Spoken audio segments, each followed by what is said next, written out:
பரந்தூர் விமான நிலைய திட்டத்தை செயல்படுத்த மத்திய மாநில அரசுகள் முனைப்பு காட்டி வருவதால் தமிழ்நாட்டை விட்டு வெளியேறுவதாக ஏகனாபுரம் கிராம மக்கள் அறிவிப்பு. அண்டை நாடான ஆந்திராவில் தஞ்சமடைய போவதாக கண்ணீர் மல்க வேதனை. திமுக முப்பெரும் விழா கோவை கொடிசியா மைதானத்தில் நேற்று சிறப்பாக நடைபெற்றது. விழாவில் பேசிய ஸ்டாலின், தமிழ்நாடு என்றும் திமுக கோட்டை என மக்கள் நிரூபித்துள்ளதாக பெருமிதம்.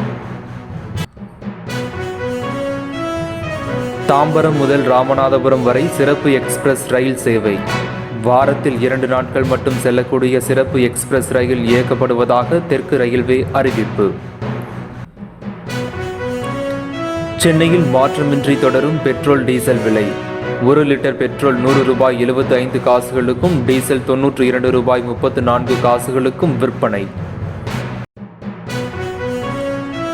திருவண்ணாமலை அருணாச்சலேஸ்வரர் கோவிலுக்கு காரில் மண்டை ஓடுடன் வந்த அகோரி. பொதுமக்கள் பீதி.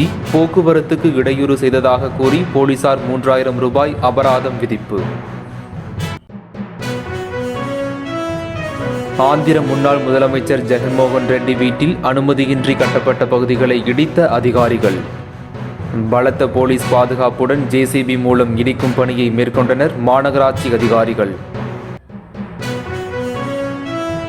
பெண்கள் ஒருநாள் கிரிக்கெட் போட்டி. இந்தியா தென்னாப்பிரிக்கா அணிகள் இடையிலான முதலாவது ஒருநாள் கிரிக்கெட் போட்டி பெங்களூருவில் இன்று தொடக்கம். சூப்பர் 8 சுற்றுக்கான வாய்ப்பை வலுப்படுத்தியது இங்கிலாந்து. நமீபியாவுக்கு எதிரான T20 உலகக்கோப்பை லீக் ஆட்டத்தில் இங்கிலாந்து அணி 41 ரன்கள் வித்தியாசத்தில் வெற்றி. ஜப்பானில் பரவி வரும் அரிய வகை நோய். 2 நாளில் மரணம் நிச்சயம் என மருத்துவர்கள் குழு எச்சரிக்கை. ஆனி மாத பூஜைக்காக சபரிமலை ஐயப்பன் கோவில் நடை நேற்று திறக்கப்பட்டது. திரளான பக்தர்கள் கலந்து கொண்டு சாமி தரிசனம் செய்தனர்.